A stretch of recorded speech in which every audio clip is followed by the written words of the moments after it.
আশ্চর্য ব্যাপার আমার কালই বলে এই হাতে শুভ কাজ হতে চলেছে আর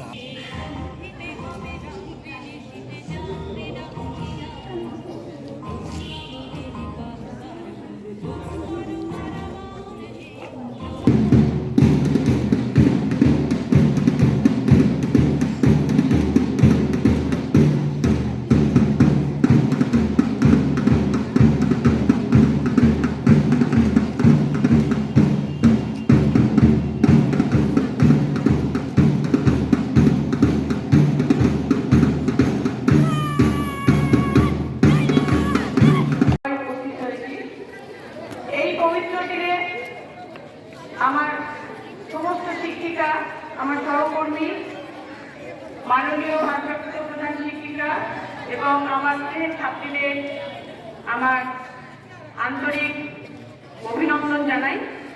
আজকের দিনে তোমরা এখানে উপস্থিত হয়েছ। আজকে নেতাজি সুভাষচন্দ্র বসুর 126তম জন্মদিবস আমরা খুব মহা সাড়ম্বরে পালন করার আয়োজন করেছি।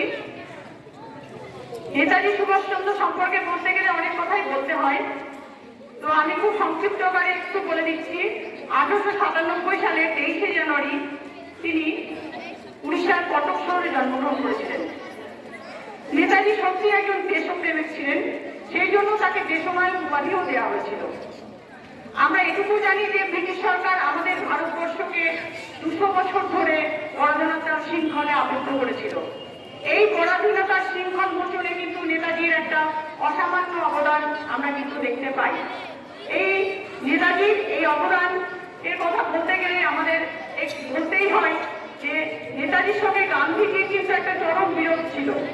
সেটা কিন্তু তার রাজনৈতিক মতাদর্শ এবং গান্ধীজির যে সত্যাগ্রহের প্রতি আস্থা, সেটা কিন্তু নেতাজি কখনোই খুব ভালো করে মেনে নিতে পারেননি।